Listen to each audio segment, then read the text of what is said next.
Hi, ഇന്നൊരു event ആണ് നമ്മളുടെ ഈ വ്ളോഗിലൂടെ കാണിക്കുന്നത്. ഇതാണ് ഇന്നത്തെ ഈ ഇവൻറ്റിലെ എൻ്റെ വേഷം. എന്തിനാണ് ഇങ്ങനെ വെളുത്ത ഷീറ്റ് പൊതിച്ചിരിക്കുന്നതെന്നും ഇങ്ങനെ മുഖത്തും ഷീറ്റിലുമൊക്കെ കരിവാരി പുരട്ടിരിക്കുന്നതെന്നുമൊക്കെ ഇതിൻ്റെ കഥ പറയുമ്പോൾ നിങ്ങൾക്ക് മനസ്സിലാവും.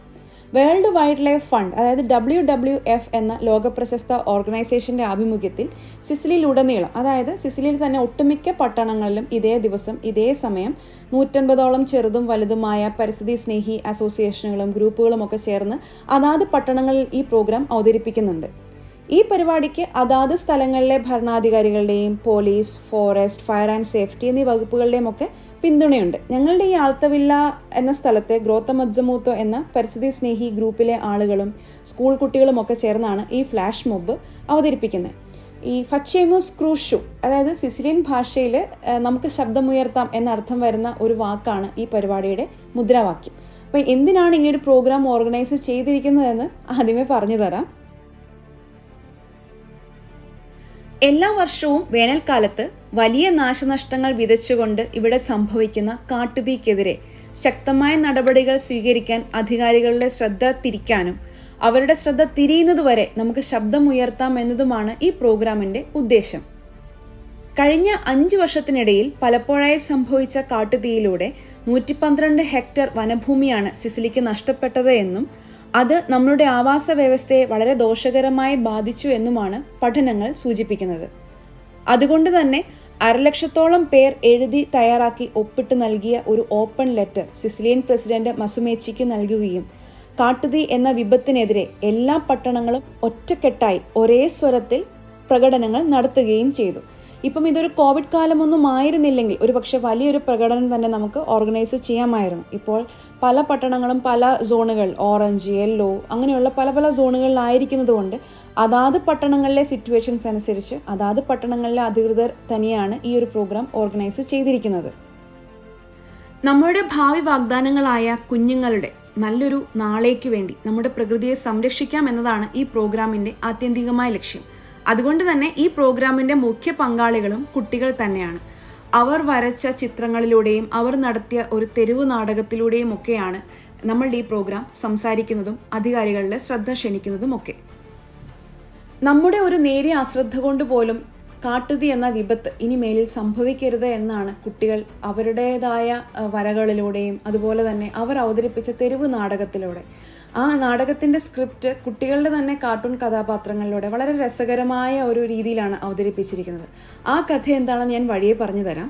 അതിനു മുൻപായിട്ട് ഈ കാട്ടുതീ എങ്ങനെയാണ് ഇത്രയും സീരിയസ് ആയിട്ട് ഉണ്ടാവുന്നത്? കാരണം കഴിഞ്ഞ വർഷങ്ങളിലൊക്കെ നമ്മൾ ന്യൂസ് പേപ്പറുകളിലൂടെയൊക്കെ വായിച്ചിട്ടുണ്ട്, ഗ്രീസിലൊക്കെ ഉണ്ടായ കാട്ടുതീ ഒരാഴ്ചയോളം കഴിഞ്ഞതിന് ശേഷമാണ് നമുക്ക് നിയന്ത്രണ വിധേയമാക്കാൻ സാധിച്ചത് എന്നൊക്കെ. എന്തുകൊണ്ടാണ് ഇത്രയും ഭീകരമായ വിധത്തിൽ അല്ലെങ്കിൽ ഇത്രമാത്രം വലിയ നാശനഷ്ടങ്ങൾ വിതച്ചുകൊണ്ട് കാട്ടുതീ ഉണ്ടാകുന്നത്, അത് എങ്ങനെയാണ് സംഭവിക്കുന്നത് എന്നൊക്കെ ഞാൻ മനസ്സിലാക്കിയ ചെറിയ ചെറിയ കാര്യങ്ങളിലൂടെ ഒന്ന് വിവരിക്കുകയാണ്. ഇവിടുത്തെ ഭൂപ്രകൃതി ഞാൻ ഇതിനു മുമ്പ് കാണിച്ചിട്ടുള്ള പല വീഡിയോകളിലൂടെയും എല്ലാം നിങ്ങൾക്കെല്ലാം പരിചിതമായിരിക്കും. മൊട്ടക്കുന്നുകളാണ്. ആ കുന്നുകളിൽ നിറയെ പുല്ലുകളും കുറ്റിച്ചെടികളും ഒറ്റപ്പെട്ട് നിൽക്കുന്ന മരങ്ങളും ഒക്കെ ഉണ്ടാവുകയുള്ളൂ. അപ്പോൾ ഈ വേനൽക്കാലം എന്ന് പറഞ്ഞാൽ നിസ്സാരമായി കരുതരുത്, വളരെ ശക്തമായ ചൂടാണ്. നമ്മുടെ നാട്ടിലെ ചൂടിൽ നമ്മളെ പുഴുങ്ങിയെടുക്കുകയാണെങ്കിൽ ഇവിടുത്തെ ചൂടിൽ നമ്മളെ വറുത്തു കോരുകയാണ് ചെയ്യുന്നത്. അത്രയ്ക്കും ശക്തമായ ചൂടാണ്. അപ്പോൾ ആ വേനൽക്കാലത്ത് കടുത്ത സൂര്യതാപമേറ്റ് ഈ കുന്നിൻ മുകളിലുള്ള പുല്ലുകളും കുറ്റിച്ചെടികളും മരങ്ങളുമൊക്കെ ഉണങ്ങിക്കരിഞ്ഞ് നിൽക്കുകയായിരിക്കും. അതോടൊപ്പം തന്നെ ഇടിവെട്ടിയവനെ പാമ്പ് കടിച്ചു എന്ന രീതിയിൽ ഇവിടെ ചില സമയങ്ങൾ വേനൽക്കാലത്ത് വീശുന്ന ഒരു പ്രത്യേകതരം കാറ്റുണ്ട്. അതിൻ്റെ പേരാണ് ഷിറോക്കോ. ആഫ്രിക്കൻ മരുഭൂമിയിൽ നിന്നും വീശുന്ന കടൽ കടന്നെത്തുന്ന മണൽക്കാറ്റാണ് ഷിറോക്കോ. ഈ ഒരു കാറ്റിന് അല്ലെങ്കിൽ ഈ കാറ്റിലെ മണൽത്തരികൾക്ക് തീച്ചൂളയുടെ ചൂടാണ്. അപ്പം ഇത് വീശുന്ന ദിവസങ്ങളിൽ എവിടെന്നെങ്കിലും ഒരു ചെറിയ അശ്രദ്ധ മൂലമോ എന്തെങ്കിലും ഒരു കാരണ നിമിത്തമോ ഒരു തീപ്പൊരി പടരാൻ ഇടയായി കഴിഞ്ഞാൽ അതിങ്ങനെ മലകൾ തോറും കയറിയിറങ്ങി ഇങ്ങനെ തീ അതിശക്തമായി തന്നെ ഇങ്ങനെ പടർന്നു പിടിച്ചുകൊണ്ടിരിക്കും. അങ്ങനെ പടരുന്ന തീ നിയന്ത്രണാതീതമാകാൻ മറ്റൊരു കാരണം കൂടിയുണ്ട്. ഇവിടുത്തെ കൃഷി പ്രധാനമായും നാരകവും ഒലിവ് മരങ്ങളുമാണ്. ഒലിവ് മരം നല്ല എനർജറ്റിക് ആയിട്ട് നിൽക്കുന്ന, വളരെ യങ് ആയിട്ടുള്ള, വളരെ പച്ചയായിട്ട് നിൽക്കുന്ന ഒരു മരമാണെങ്കിൽ പോലും അത് പച്ചയ്ക്ക് നിന്ന് വളരെ ശക്തമായ ചൂടിൽ കത്തും. അതിന് തീ പിടിക്കാനുള്ള ടെൻഡൻസി വളരെ കൂടുതലാണ്. കാരണം അതിൻ്റെ തടിയിലും ഇലയിലും എല്ലാം ഓയിലിൻ്റെ അംശം ഉള്ളതുകൊണ്ട് തന്നെ അത് പച്ചയ്ക്ക് നിന്നിട്ട് കത്തുന്ന ഒരു മരമാണ്. അതുകൊണ്ട് തന്നെ ഇത് ഒലിവ് തോട്ടങ്ങൾ തോറും ഇങ്ങനെ തീ ഇങ്ങനെ പടർന്ന് പോയി കഴിഞ്ഞ് കഴിഞ്ഞാൽ അതിനെ നമുക്ക് നിയന്ത്രണ വിധേയമാക്കാൻ വളരെയധികം ബുദ്ധിമുട്ടേറിയ ഒരു കാര്യമാണ്.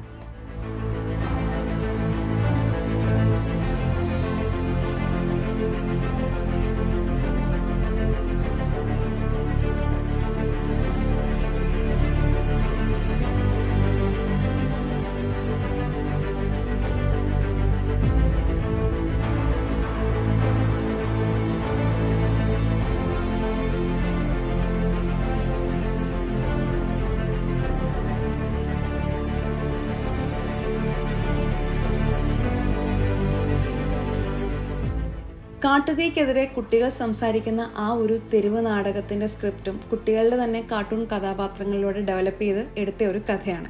അത് വളരെ രസകരമായ ഒരു കഥയാണ്. ആ കഥ ഇപ്രകാരമാണ്.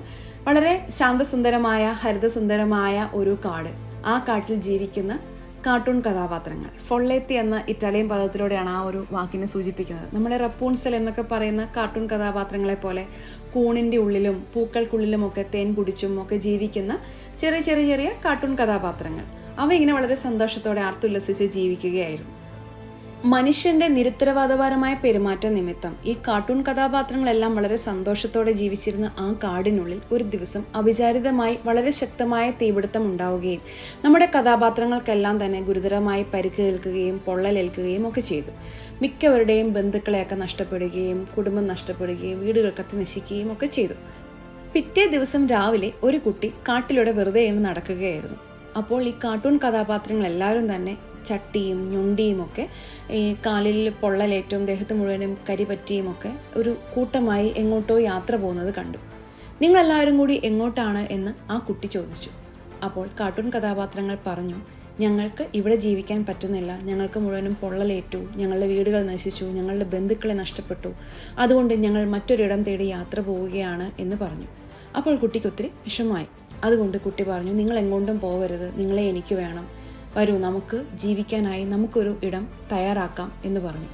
അങ്ങനെ ഈ കുട്ടി ഈ കാർട്ടൂൺ കഥാപാത്രങ്ങളെയുമായി വേറൊരു ഭൂമിയിലേക്ക് പോവുകയും അവിടെ അവർ മരങ്ങൾ വെച്ച് പിടിപ്പിച്ചും ചെടികൾ നട്ട് നനച്ച് വളർത്തിയുമൊക്കെ ഒരു പാരഡൈസ്, അതായത് ഒരു സ്വർഗം തയ്യാറാക്കുകയാണ്. അങ്ങനെയൊരു ഭൂമിയിൽ എത്തിച്ചേർന്ന കാർട്ടൂൺ കഥാപാത്രങ്ങൾ മണ്ണുവാരി നെഞ്ചത്ത് വെച്ച് ആ കുട്ടിയോട് നന്ദി പ്രകടിപ്പിച്ചു എന്നുള്ളതാണ് ഈ കഥയുടെ ഇതിവൃത്തം.